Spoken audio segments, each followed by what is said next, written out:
All right, got another video for you because I finished another game, and this game is called Kingdoms and Castles. And I'm straight out of the gate. I played this too much, way too much, immediately. As soon as I turned this game on, I don't think I turned it off until I beat it, which is not good. I only have maybe 15 hours in this game, but the weekend that I played it, it's the only thing I did, I feel like. I just couldn't stop. It was really addictive. Originally, I bought this game for my brother because it was very similar to a forgotten Xbox 360 arcade game we had called Kingdom for Keflings. And, well, they share similarities, but they're not exactly the same game. This one is definitely build a kingdom, manage a kingdom, and on the surface, it looks really simple. The graphics are simple. It's kind of just straightforward. You build the city, you expand it bit by bit by bit by bit by bit. But you could definitely micromanage this, and you can dip down into stuff. And once you get towards the end game, it starts to get really crazy with what you're trying to build. Like places you want to build, the amount of food you need for the villagers, you know. Almost every aspect of every building has a purpose.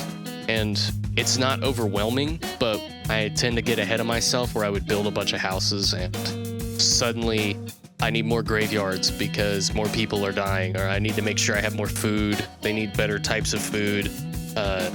If you have a certain amount of free people that are idle, you know, you could send them to build stuff better than if you didn't. If you don't have enough people that are idle, you start taking priority over other jobs and everything starts to suffer. You know, it sounds overwhelming. It's not. I think it plays really good. You know, you can have an army, you can build castle walls. Most of the time, you really only need the defenses because of the Viking raiders that can show up on every difficulty that isn't easy or peaceful. I don't know what the lowest difficulty is, but there are no raids or anything. There's no dragons either. On anything but the easiest difficulty, there are raids and dragons, and the higher you go up, the frequency of those attacks increases. And conveniently, not conveniently, the more people you seem to have, the bigger your kingdom, the more aggressive all of the attacks are. Like, you'll have more dragons, you'll have more Viking, but frequency I don't think will increase. And speaking of that, most of the achievements on this game I really don't think are difficult. I think really honestly, you just play this game, you will get pretty much everything except Tower of Babel. Simply because no one would do that. You wouldn't build a tower that high. If it has the video of my playthrough, I don't know what my video is going to be yet. I have just a stone tower that's just really stupid high in the middle of my entire city. That's basically the height you needed for the achievement. I just didn't care to take it down. It's really not difficult to do. Pretty much none of this game is difficult. It just turns into build a city that's big enough and spend the time to do it and organize it. You can get all these achievements by just playing the game the way you want to play the game, probably. I should say play the game the way the game wants you to play the game.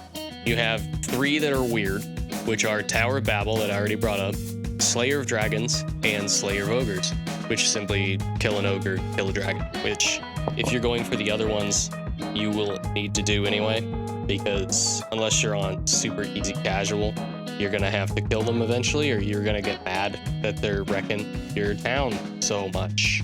Every other achievement just involves the size of the kingdom, which coming all the way up to the final one, if I remember, you need at the end of everything a kingdom with a population of 5,000, which it took me a minute. It got to the point where I was running out of space for both food and buildings, and I started building piers just to hold houses to make sure I reached that number.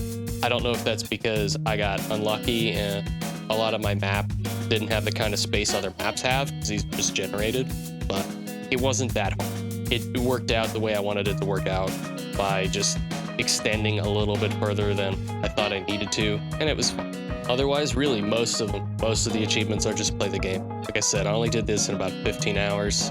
I think I spent 2.5 days, where as soon as I sat down to play this, I couldn't stop because it was just scratching some kind of weird itch about making layouts, building stuff, seeing numbers go up. It's just, I really like this game, and at the time of me recording this, they just added VR support for this, so that you can play this in VR, and I really want to try my VR set with this, but I gotta wait for them to fix Airlink on me, because it's broken. But that's not part of this video. You want a fun game I think you'll enjoy playing, and one that playing the game normally will get you most, if not the entire game completed. I absolutely recommend this game. I would love to play this again.